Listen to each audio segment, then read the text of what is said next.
আমার দিদিকেই চাই, দিদিকেই ভোট দেবো আমরা। দিদি যা লক্ষ্মী ভান্ডার আমাদের 1000 টাকা করে আমরা পাচ্ছিলাম, 1500 টাকা করেছে, খুবই আমরা আনন্দিত। আমাদের স্বামীদের কাছে হাত পেতে ওই টাকা পেতাম না, বারবার চাইতে হতো, নানা রকম কথা বলতো। দিদি আমাদের দিকে দেখেছে, আমরা দিদিকেই চাই। খুব খুশি। আমার স্বামী পঙ্গু, মানে ওই যে এর থেকে আমার যে 500 টাকা বাড়লো, এতে খুব খুশি হয়েছি। আমার মেয়ে অসুস্থ, সব কিছুতে আমি খুব খুশি হয়েছি। এই টাকা আমার মেয়েও তপশিলি জাতীয়, সেও 1700 টাকা পেলো। এর চোখে আর খুশি আমি আর নেই। এত খুশি। জয় বাংলা, দিদিকে চাই। আমাদের সংসারে প্রচুর উপকার হচ্ছে। আমরা যেটা সংসারে হাত খরচ হিসাবে স্বামীদের কাছে পাচ্ছিলাম না, সেই হাত খরচটা আমাদের দিদি দিয়ে যোগান দিচ্ছেন। আমরা আবার এই 1000 টাকা থেকে 1500 টাকা পাচ্ছি। সেই জন্যে দিদির কাছে আমরা খুব কৃতজ্ঞ বোধ করছি, এবং আরও যাতে আমাদের দিদি সাহায্য করতে পারে। আর ধন্যবাদ দিদিকে, অসংখ্য ধন্যবাদ। দিদি আমাদের সাথে আছে, আমরা দিদির সাথে আছি। আমরা বারবার দিদিকেই চাই।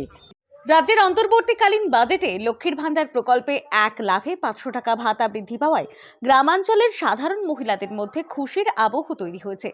আগে যেখানে সাধারণ শ্রেণীর মহিলারা মাসে 1000 টাকা পেতেন, তা বেড়ে হয়েছে 1500 টাকা। তপশিলি জাতি সম্প্রদায়ের মহিলাদের ক্ষেত্রেও ভাতা 1200 টাকা থেকে বৃদ্ধি পেয়েছে 1700 টাকা। মধ্য হাওড়া সহ বিভিন্ন গ্রামাঞ্চলে এই ঘোষণার পর মহিলাদের মধ্যে আনন্দ লক্ষ্য করা যায়।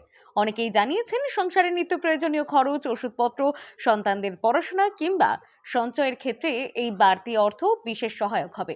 বর্তমান মূল্যবৃদ্ধির বাজারে অতিরিক্ত 500 টাকা তাদের কাছে বড় সহায়তা বলেই মত বহু উপভোক্তার। স্থানীয় কয়েকজন মহিলা বলেন, এই ভাতা তাদের নিজের হাতে কিছু আর্থিক স্বনির্ভরতা এনে দেয়। পরিবারের ছোটখাটো খরচে কাউকে মুখাপেক্ষী হতে হয় না। ভাতা বৃদ্ধির ফলে সেই সুবিধা আরও বাড়বে বলে তাদের আশা। লক্ষ্মীর ভান্ডারে অর্থ বরাদ্দ বেড়ে গেল। 1000 টাকা ছিল, বর্তমানে পাবে 1500 টাকা, এবং তপশিলি জাতি উপজাতি যারা রয়েছেন তারা পাচ্ছেন 1700 টাকা। এতে আপনারা কতটা খুশি? প্রথমেই বলি, কিছুদিন আগেই কেন্দ্র সরকার একটা বাজেট পেশ করেছে, আর আজকে রাজ্য সরকার অর্থাৎ আমাদের মুখ্যমন্ত্রী বাজেট পেশ করলো। এখানে কিন্তু সাধারণ মানুষের জন্য বহু কিছু আছে। যেখানে কেন্দ্র কিছুদিন আগে বাজেট পেশ করেছিল, সাধারণ মানুষের জন্য কিন্তু কিছু ছিল না।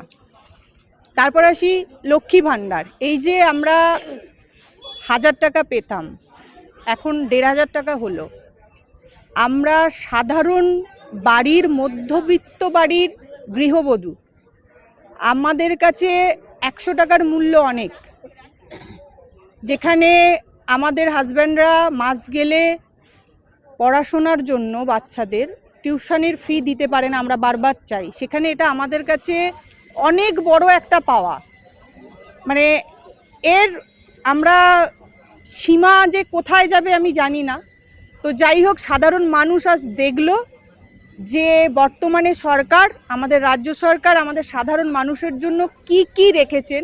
শুধু লক্ষ্মী ভান্ডার নয়, বিভিন্ন ধরনের তো পরিষেবা উনি দিয়ে যাচ্ছেন। সমব্যথী, বিশেষ করে আজকের বাজেটে তো মহিলাদের জন্য অনেক কিছুই উনি বরাদ্দ করলেন। তাই মহিলা হয়ে একজন, আমি ওনাকে অসংখ্য ধন্যবাদ জানাচ্ছি। এবং সত্যি কথা বলতে কি, এরকম মুখ্যমন্ত্রী আমাদের রক্তের সঙ্গে মিশে গেছে, প্রত্যেকটা মহিলার রক্তের সঙ্গে মিশে গেছে। উনি আজীবন আমাদের হৃদয়ের মণিকোটায় ছিলেন, আছেন, থাকবেন। তার পাশাপাশি বলি, 21-এও শুভেন্দু অধিকারী বলেছিল যে 21-এ বিধানসভার আগে লক্ষ্মী ভান্ডার 3000 টাকা করে দেবে, কিন্তু আদেও কিছু হয়নি। আরও কিছু বলেছিল, 1.5 লক্ষ টাকা কারোর অ্যাকাউন্টে দেবে, ইত্যাদি ইত্যাদি। কিন্তু আমরা যেটা বাস্তবে দেখেছি, মুখ্যমন্ত্রী আমাদের যেটা বলেছেন সেটা করেছেন। আরও রাজনৈতিক দল ভোটের আগে অনেক রকম কথা বলে, কিন্তু সেটা আমরা প্রমাণ পাইনি। অতএব আমরা মুখ্যমন্ত্রীর কথাই বিশ্বাস করি, মুখ্যমন্ত্রীকেই আমরা চাই, ব্যাস এটুকুই। আগামী দিন আমাদের মুখ্যমন্ত্রী আমাদের মণিকোটায় থাকবে। 26-এ আমরা মুখ্যমন্ত্রীকেই চাই। জয় বাংলা, জয় বাংলা। গ্রামাঞ্চলে মহিলাদের মতে এই সিদ্ধান্ত তাদের দৈনন্দিন জীবনে ইতিবাচক প্রভাব ফেলবে এবং আর্থিক চাপ কিছুটা হলেও কমবে।